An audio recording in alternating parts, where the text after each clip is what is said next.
Have you ever been convinced that your boss in your crappy 9 to 5 job is some kind of demon hellspawn that is just bent on destroying your world and everyone that you hold dear?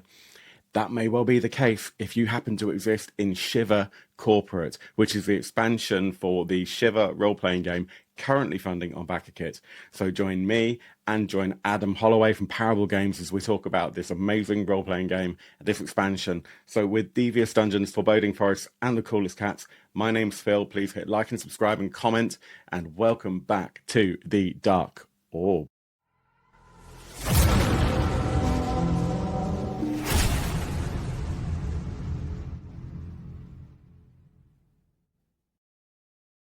Hey, how you doing, Adam? Very, very, very big thanks to you for joining us. Oh, thank you for having me, Phil. It's great to be here. I'm so excited for this particular campaign.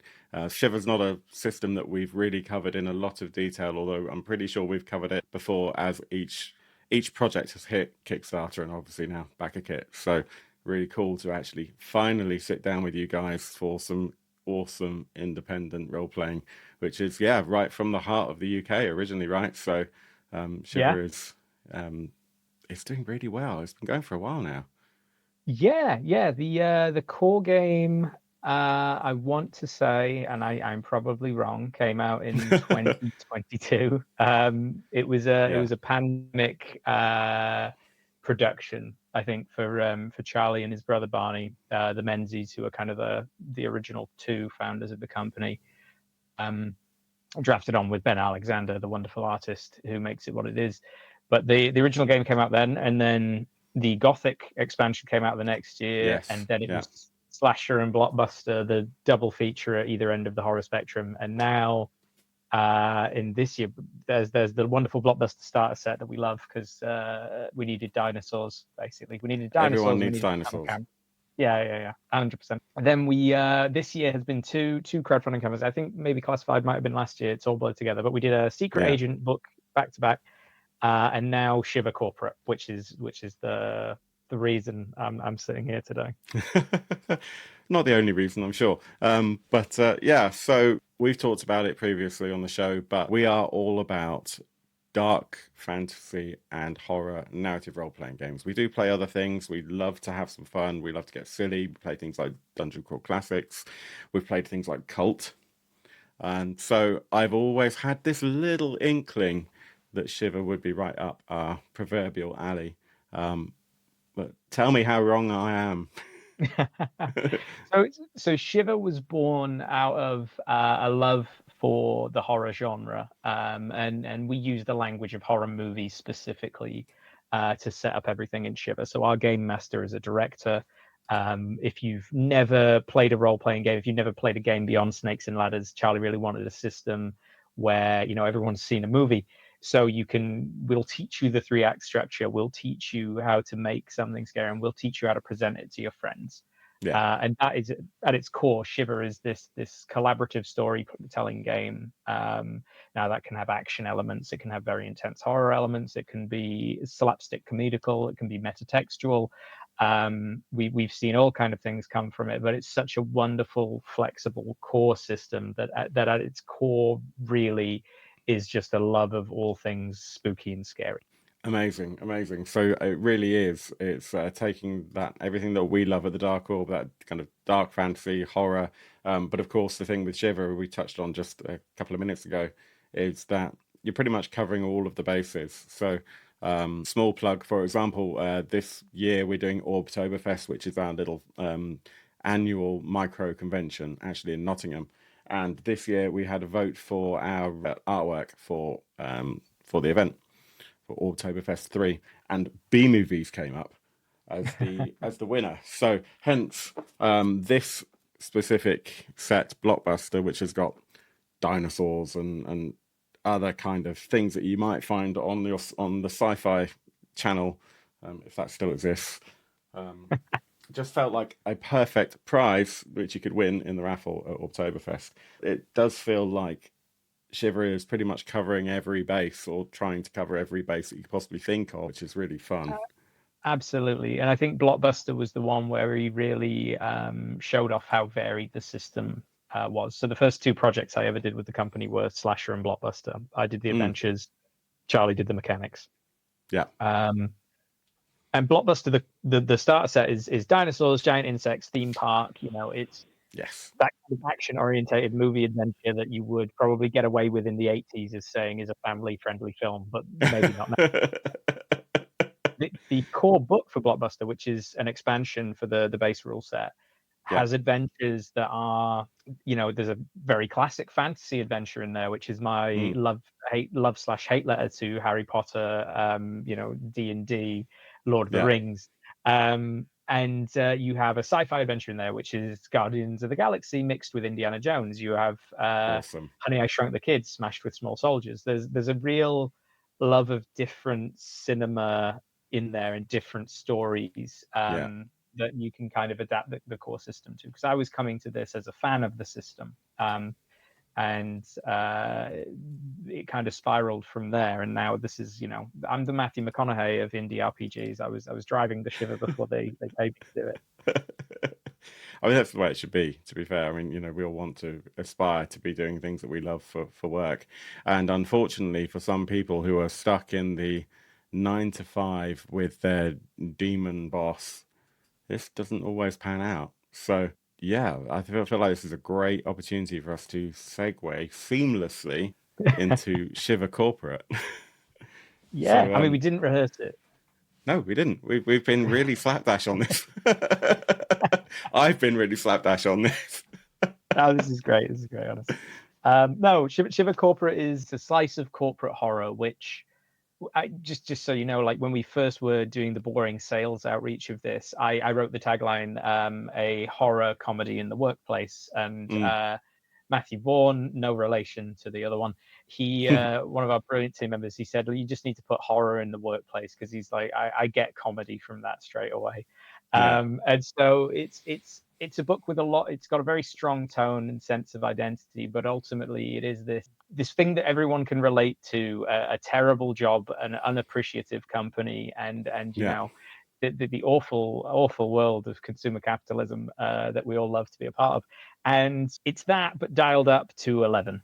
This isn't just working for one of the mega corporations. This is working for the worst mega corporation imaginable in an underground research facility, and you are not even worth a wage to them. You are the unpaid interns dealing with things that sound exciting, like alien autopsies and asset containment, but you're cutting open the aliens that they don't think are worth anything, and they don't even care enough to check if they're dead first. And you're containing the assets that are probably like, the worst nightmare you could ever have, that they just don't know how to turn into a profit. And immediately my brain just goes to the movie Office Space, PC load letter and TPS reports. And these TPS reports came up in the HR-based adventure where we had a discussion about DPS reports, which was a fun thing. But like Office Space was a huge inspiration. I think defined me as a person growing up, which comes out a lot in the Shiver Corporate book.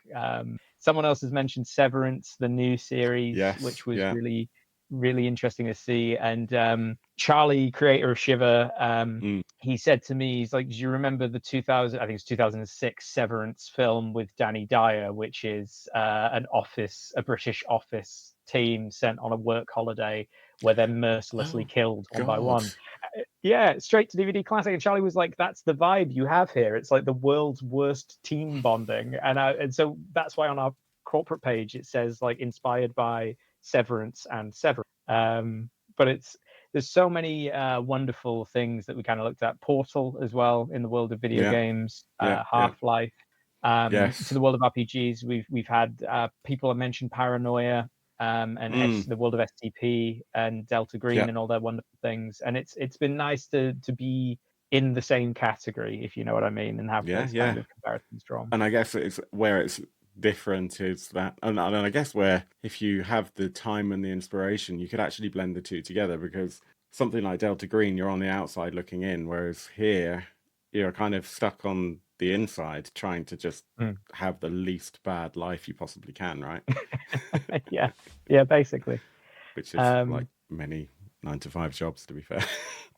Yeah, there were times when we were That's it. That's it. I mean, there were times when we were writing this where the original Shiver game, Charlie came up with the idea when he and I worked at a job that we both hated, and we were in a basement with windows for a huge corporation. Yeah. Paid a terrible wage to work terrible hours in terrible conditions, and And you'll be some of grateful that. for the opportunity. And we were. My exit interview with them was a sit down, and they said you should be grateful for your time here, and if we hear that you weren't, we'll make sure that you that you know about it. And Wow. that's the attitude that Cornwell Consolidated, the company within Shiver, brings to the table. Is almost comical villain with more money than compassion. And when we were writing this book, so many strange real world events, because I think the real inspiration for this game is just the reflection of the world we live in. I would write things where the CPU that powers Cornwell's intranet, or the infonet as they call it, is the blood drive. It's an eldritch abomination locked in a tower PC that runs on the intern's blood as a donation. Nice. It's like a body horrortron. Yeah. And the blood drive came out, and I was talking to Barney, one of the heads of the company, about it. And the next day we saw a tech company, as a promotion, had released a computer as a contest, with a cooling drive filled with donated blood by its employees. And we just couldn't make it up. But we did, is the thing. And we were seeing all this wonderful, strange stuff around the world, and some of it made it into the game.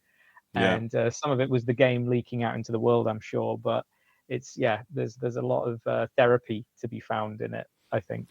Yeah, absolutely. And I'm sure that you could pick the setting up, or the kind of the core of what you've written, and apply it to anything even vaguely corporate. You could turn it into a government office or anything. There was an amazing show which I think probably about 5 of us saw in the world, called Brain Dead, where basically it's like the US government, but everyone's been kind of taken over by alien kind of brainworms, and yeah, I mean, you could quite easily pick this up as a module and apply it to any of those sorts of settings.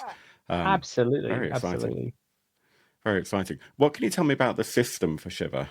How does it work? What makes it different? So the thing that I've always found a real joy for Shiver is that the core system is setting agnostic, but it is entirely adaptable within the horror genre. So all of our expansions build on that in specific ways with new mechanics and character profiles. But the core system itself is designed to be this kind of universal spooky scary toolkit. So if you want to pick up and do Scooby-Doo, that's going to be as easy for you as doing Scream, or Hellraiser, or Alien, or it's going to be as easy as you as adapting your favorite comic book TV show, or making your own thing. So one of the first things I ever did with Shiver was take a screenplay I'd written that it was taking up dust, and we adapted that and we played it, and it was good fun. And then that ended up in the slasher book. So it's a system that's really easy to mess around with. And talking about taking corporate and applying that to your company, let's say, and or your day-to-day, or a company, the reverse engineering is so simple. As a system, Shiver is so transparent in how we do everything. So we've had some people, in the system I'm doing right now, I don't like this feature. I don't like how handguns work in this zombie adventure, because I wanted it to feel like you get a headshot and the zombie goes down, but otherwise I don't want it to do any damage. And I was like, oh yeah, well, do that in Shiver. And it's really easy, because we show you how to make the items, we show you how we've made our items, we show you how we've made our enemies. And so if you want to bring your own rules to the table, you're not unpicking a great deal of jargon. You're not having to figure out the hidden bits behind the curtain, and you are not having to undo a great deal of maths, because that's probably the most important thing about Shiver, is that we are to a heavy degree, a mathless system, in that we use symbol-based skill dice, which is the first thing that people kind of say when I say, well, it's got the symbol base. There's a D6 with all the core skills on it, and then there's a D8. And people kind of they shudder a little bit, because the idea of proprietary dice can be a little bit scary. Yeah, exactly. And it's aptly named. But the core system is the archetype system, and it was born out of and this is the thing that I think we always have to say, is it was born out of not a need to sell you dice, Yeah. but a need to make the game play really well. And we had, Yes. you know, we were testing with friends who were dyspraxic and dyscalcular Yeah. and dyslexic. And so one thing with the dyslexic, Charlie was like, well, I want to make these skills as easy to read as possible. I want them Great. contextual and That's I really want good. them fun. Yeah. And that works great because when you're building a character and you pick a contextual skill, you're building your personality as well. And so you're getting Yes. into the Yeah. role play. Yeah. So good. The skills were really to replace the dyscalculia, because when we were playing classic fantasy game I won't name, and players were struggling because and then you get to a point as well where if you're fine with the maths and you're like, well, what does a 13 mean? There's a disconnect between you and the GM, where the GM knows the story and how it's going to flow, and you just have a number. Yeah. Um, Yeah. and so where the skill dice come in is, if you're trying to kick down a door, you're running through the woods and you're in a panic, I say make a grit check. Now, grit is the fist symbol in Shiver. It's solving Yeah. skills, with your brawn. And you would look at your character sheet and you know how many dice you get for that. You get, 5 of those and one nice D8, which we call the talent die, which has double successes, but also double strange, which horror game, things are going to get weird whether you want it to or not. And if you just have the 3, if that's like your average skill, if you got 3, if you're particularly weak, Yeah. if you're the nerd of this summer camp, then you might only have 2. Yeah. But you kick down the door and you roll, and if you roll all grit, you have powered through that door. The tension is still going. There's no pause for calculation. If you fail, and this is where the dice system really takes off, is if you failed because you've rolled no grit, okay, Mm-hmm. and you've rolled some smarts, which is our yellow symbol, it's solving problems with your head, and you've rolled some strange, which things are going to get weird, and it's a worse failure. The first time we had this scenario in a play test, the player turned around to Charlie and said, okay, I know this has gone really badly. This is before Charlie could even tell him, He says, I know it's gone really badly, but I rolled some smarts. Could I kick the door, fall down, find a key under the mat? And Charlie kind of went, I spoke to him later and he was like, well, I knew there was a dead body in the cabin and I really wanted them to go in there, and he was like, there were Yeah. traps in there and I really wanted to do it. So he was like, yeah, you find a key. That's great. But you've twisted your ankle and you're moving at half speed. And that thing that was chasing you, it's gaining on you. And so suddenly they're running into the cabin with wild abandon, slamming the door, and Yeah. they're in there. The tension is going and the story's falling forward. But it's not just that. The player is now very engaged with their character on a story level as well as a mechanical level. And that's the point where and this is a perfect example of it, when suddenly your players are confident in contributing to telling the story, not just waiting for someone else to tell it. And I think with narrative games, so typically the non-D20 games, shall we say, non-ampersand games, there is often a greater dependency on your players to have a little bit more confidence in helping to tell the story. And that can be quite difficult, I think, if ultimately it still feels like a very crunchy, even if it's not a very crunchy system where you just got these arbitrary numbers that don't really mean anything. So I completely agree that having that visual aid to kind of help to communicate to your players what they're actually doing and what their characters are going through. It's exactly how you really said. cool. It's even if it's not crunchy, but it feels crunchy. You have this kind of obstacle. So with the way I've always kind of figured it with Shiver is that if the barrier to entry for D&D, I will say the ampersand, is for the player is D&D quite, sucks. it's relatively low with a good GM, but the barrier to entry for a GM on D&D, I always find to do well and be comfortable and enjoy your time is very high. I agree. Yeah. So with Shiver, we wanted to, and as well as a beginner group for kids, the D&D sessions take forever. And I spend a lot of time with stores who have this issue. So with Shiver, what I found straight away was the barrier of entry for players is lower than D&D, and because you build your character in a way that's personality led, you're actually like, oh, I'm understanding the role play as well as the rules, and it's really smooth. But the barrier of entry for a GM is also lower. So with things like D&D, as you said, that the barrier to entry is quite high. Running a game in D&D can be quite difficult. There are so many products out there for D&D that it's really daunting. How about for Shiver? how does it feel compared to being a player to a DM, for example, GM? Like you say, for some systems, there's this high bar of entry. There's a higher bar for players, but then a significantly higher bar for a GM to run and have fun and be confident with it. Yeah, To get all three of those things. What we found with Shiver is that bar for players is a lot lower as well. They're building characters that are not just statistically focused; they are role play focused and personality led, so that they're not just understanding the system; they are understanding their characters and getting into that side. But for GMs, the bar is so much lower. It's almost this perfect parity in that it's such a flexible and adaptive system that and because it can be tailored so easily to what you love, that comfortability is very much there. So awesome. We've had people who've been, playing for 20 years but never GM'd, who have come to us and said, "This is the first system I've ever GM'd, and it's all I want to do now." Or we've had people come and say, "This is the system I've learned to GM with, and now I'm going to do Pathfinder. I'm going to do Curse of Strahd. I'm going to do." And I'm they're going coming to back. downgrade my GM experience to something not as fun. I want a challenge, and it's great. I mean, we released Gothic in the vein that Gothic is a huge expansion book for Shiver that's all Gothic literature focused, and it's dark fantasy, and it's great fun. And the campaign is huge. It's a linear campaign, which usually in Shiver we do what I like to consider episodics or serials. I like structuring it that way, that you can do them in one shots, or you can jump back to them and have this wonderful series of adventures. Charlie just did this huge linear campaign. It's an absolute, it was a nightmare for him to write, but the people that have run it like a straight linear fantasy game, but with our dice system, have said it was the most rewarding kind of dark fantasy role play they've had. And there's a demand for us to kind of make the sci-fi of Shiver and make the fantasy of Shiver. And I think in a way we kind of did Blockbuster as that book where we're like, look, here's how you do it. Here's how you do the fantasy sci-fi. Like, you go do it.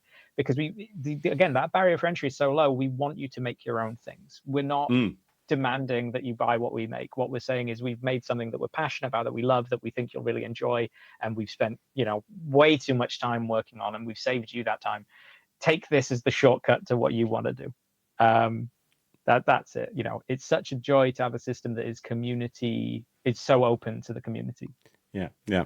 And so the other question I think I have, we were just talking a second ago about people going from a narrative system such as Shiver and then deciding to go and run something like Pathfinder or D&D. And immediately my brain goes to, what would make someone want to go to a game where combat can take 3 hours to resolve one fight with one entity? So I guess my question is, how combat driven is Shiver versus narrative, and what do fights look like? Is it really narrative? Is there crunch? How does it feel to go up against the big bad? So it's a really common question. It's a really popular question. It's obviously a big concern, I think, for people in the RPG community, is how does that part of the game flow? And the honest answer is, how combat focused is Shiver is how combat focused do you want it to be? Because if you're running Ridley Scott's Alien, then you're probably going to focus a lot more on the very strong singular enemy who is stalking and seriously wounding and very hard to hit. And you're going to focus more on the tension. You're going to focus more on the whiplash attacks. If you're running James Cameron's Aliens, you would probably want a lot more combat in there. And so what we do is we have that flexible, the dice system, the monster works the same way as the players. They get a set amount of dice for different attacks and reactions. They have their own reaction table. So the more deadly or unpredictable a monster, when it gets hit by a player, you roll a dice and there's more chance that it will do many weird things that keep combat dynamic. It's all about finding a way to keep combat interesting and narratively tense, as well as mechanically tense and tactically tense, but keep the flow nice and quick. You can run more complicated combats. The way Blockbuster kind of handled that was, we have a thing called a little adventure, which is your players are all shrunk down, a la Honey, I Shrunk the Kids, and they're fighting the toy army who've kidnapped your scientist grandfather. And the toy soldiers are basically waging this little war, and you can get involved. And the way we kind of expressed that was like, have your weird little map with your toys and whatever. And as your players progress through, just make sure the combat feels like a movie. And the way we kind of address it in Shiver is you can do a very tactical this turn, or you can do a cinematic flow. If your players are ambushed, they're going last in the order. If the monster is faster than them, it's going first. If they have a cool trap or a way to react or spring their situation to their advantage, the players can go first. And so there's a lot more, I won't say negotiation, but there's definitely a lot more dynamism to the way combat works. And we've had some people who have looked at the book straight away, and they've looked at the first character creation, which is, they're all based around the different skill sets. And the one that's based around grit, because that comes up first, is the warrior. And they looked at the first skill and went, oh, Shiver's very combat heavy because his skill's all about hitting things. And I was like, yeah, because he's the jock at the high school. He's the Space Marine. He's the Scottish medieval warrior. You know, he's the hitty person.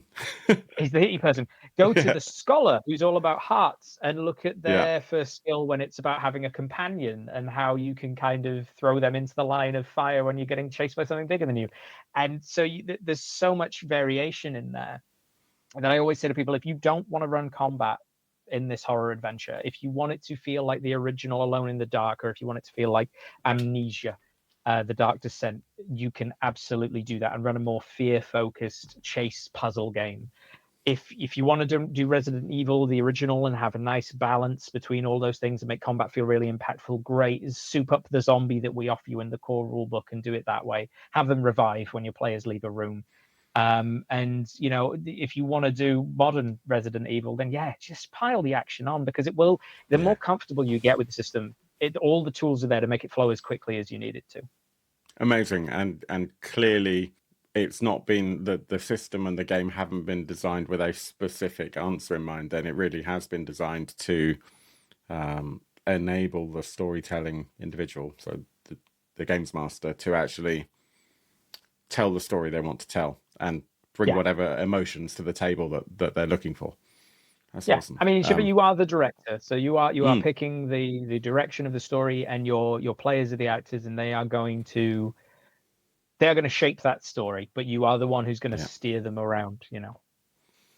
So one leading question for you then. I am a budding director. I have my script in front of me, but I haven't yet decided which system I want to start with to try and tell this story. Shiver looks promising, but I don't know where to begin.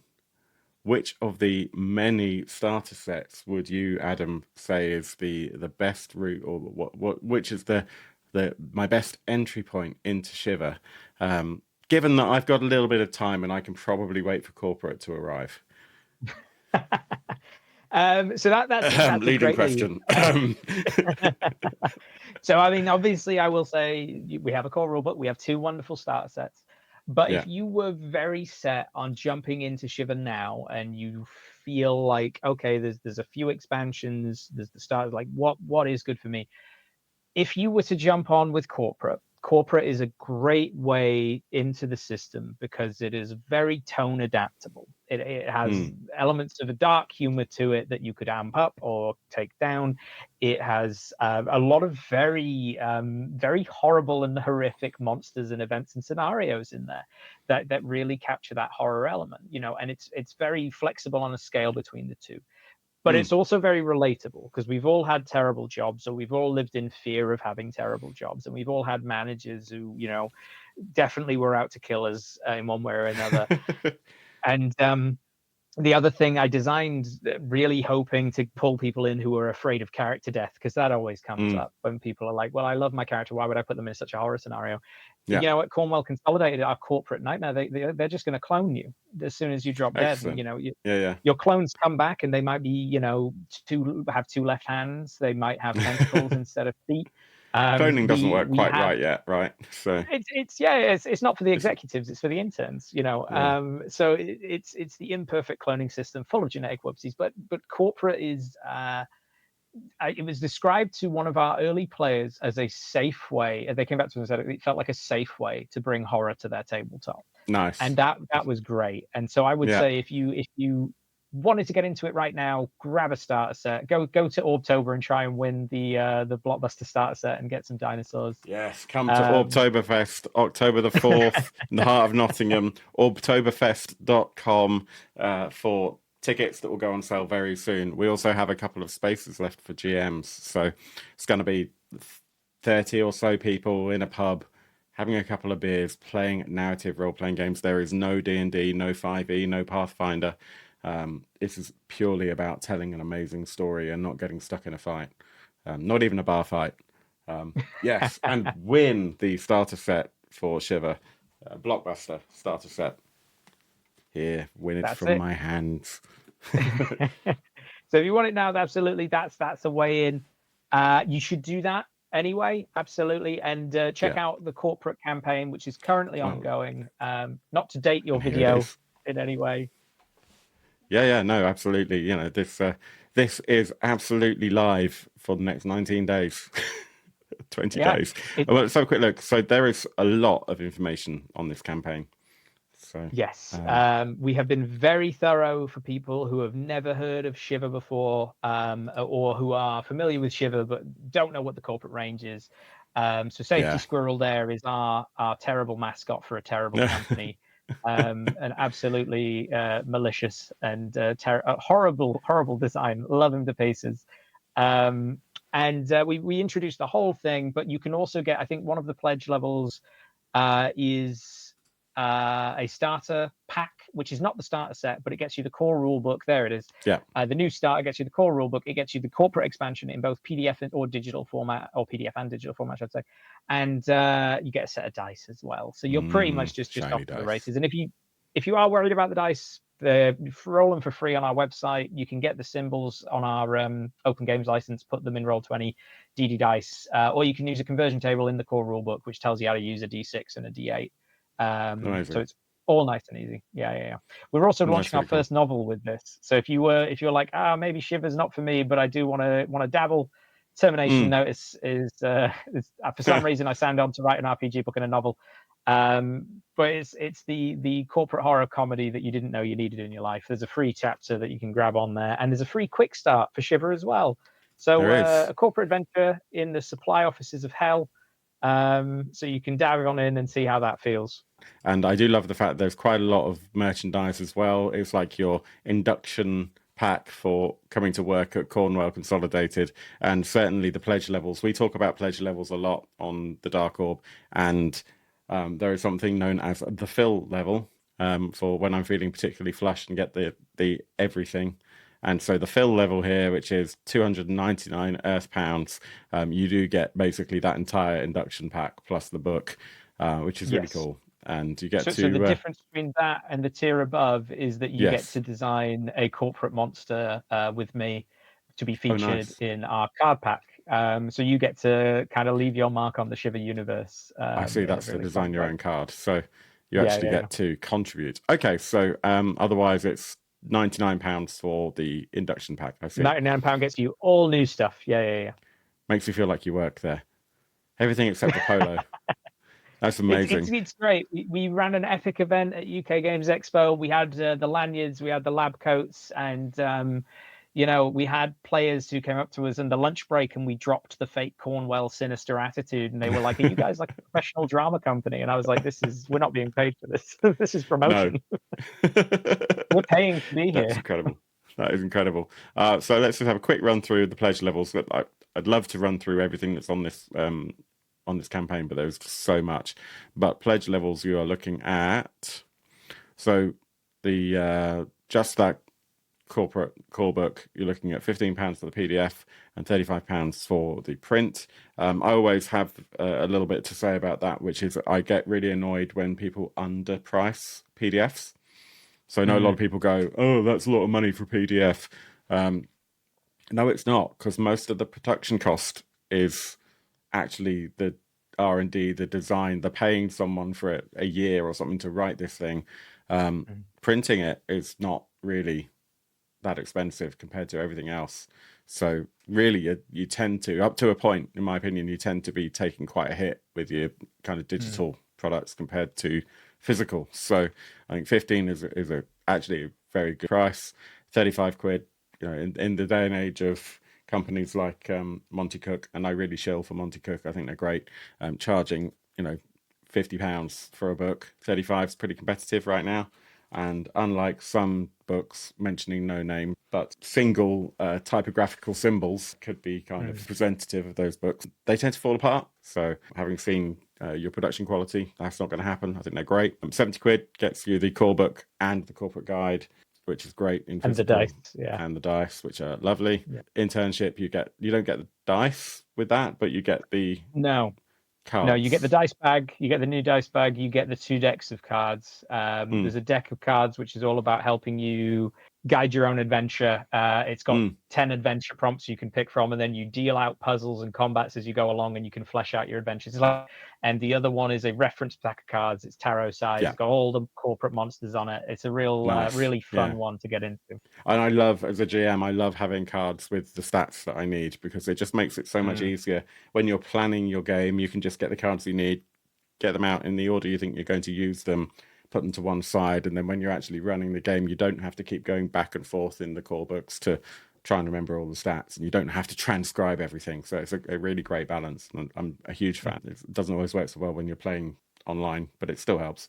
But yeah, I'm a big fan of that. And then management, we just talked about, that's your induction pack, if you like. So you get the book, you get all the corporate stuff, you get those cards and the dice bag. You still don't get the dice, so you'll need to jump to add those on. And then that executive level, you get to contribute.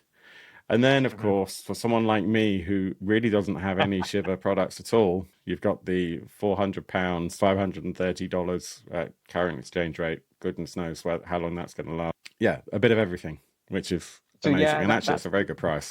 It's the core system. It's all the expansions. It's 2 packs of dice, because you're getting the Gothic variant as well, which is statistically the same, but like they have the cool monster symbols and a bit of a blood and smoke finish. You're getting everything from corporate. You're getting the screen. You're getting a dice tray.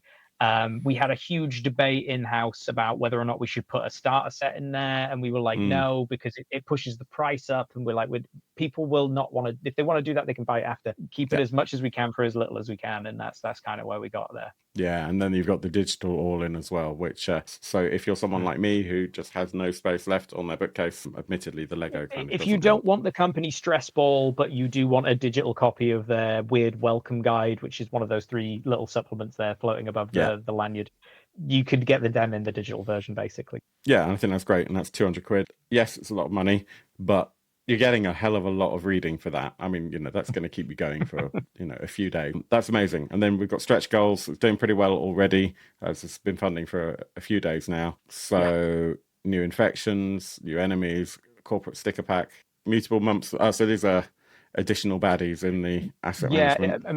A mechanical infection that will turn you into one of the strange, ugly fruit and vegetables that the company are hoping to sell. And the animatronic safety squirrel, which was a ill-advised foray into children's entertainment, which were earlier stretch goals. It was a PDF and an inclusion to the book, and then they're going to be in the card deck. We're currently voting on what the community monster and what the community experiment and the weird thing will be. Which are Cornwell's terrible assets that they keep in. The 50k, unfortunately, I thought I'd be able to talk to you about today, but still under wraps. Still in development. Well, we're not quite there. All those things. So no. We were going to have a little reveal and what you could win if we hit 50, but we're still hoping it'll a little way to go. Come together. We've got 20 days. So I'm sure you'll manage the 5k that you need to get there. No, this is great. I think this is fantastic. It looks like an awful lot of fun. I love the design as well. And I mean, you guys always manage to do incredible things with the graphic design and make it feel really cartoony, but also with that, there's horror elements. And I think Gothic is a good example of that, because you really nail the Hammer horror feel with those very well. Yeah. What do you guys think watching when you see this? Let us know in the comments. Come and talk to us on Discord about this, and let us know if you've played Shiver and what your favorite things about the system are. But I think this is really cool. Definitely worth checking out the campaign, which is on BackerKit, just in case you're looking on Kickstarter. The video is amazing as well, so I'm going to throw the video in right at the end of this interview, and we can check that out. So as far as I'm concerned, I think this is a really fun game and definitely worth investigating and bringing to the table. Adam, thank you so much for joining. It's been a lot of fun. Where can people go to find out more? Obviously BackerKit. What other resources are available? So we have a website, parablegames.co.uk. We also have a very active and wonderful Discord community. Please come along and join us there. I should do that myself. I'll see you there. But yeah, this has been amazing. Thank you so much for your time. Thank you everyone at home or on the bus or wherever you are watching this. I hope you've had fun. Let us know what you think. Consider liking, subscribing, comment down below, all that jazz. And we're going to leave you with the trailer for Shiver Corporate, which you can see on BackerKit. But until next time, thank you, Adam. It's been great. Really appreciate your time, and hopefully we'll see you again soon for the next one. And until next time, thank you, friends. I hope your dice rolls are way better than mine. Take care, everyone. Bye. Are you an inquisitive mind looking for work and meaning? Are you loyal to a fault? Are you willing to work for valuable experience instead of pay? If any of these questions are a yes, then you may be perfect for the Cornwell Consolidated intern program. Join one of our cutting-edge departments, including specimen containment, Oh, jeez. specimen combat, extreme isolation, I need a manager. intern testing, But I don't know what you want me to do. biomatter liquidation, advanced cloning, and many more. Upon joining the Cornwell family, you'll receive your very own company handbook, including 5 departmental adventures you will explore, introducing your new workplace friends and enemies, new infections, items, and weaponry created for use on the job and beyond. The interns have nicknamed it the Survival Guide, as it's just that useful. You'll also receive some limited edition company wares to feel like part of the family. Come on, how can you say no to a custom lanyard? Pristine. We need you to put your life on the line for science and profit. Make sure to intern at Cornwell Consolidated. The future is here, today.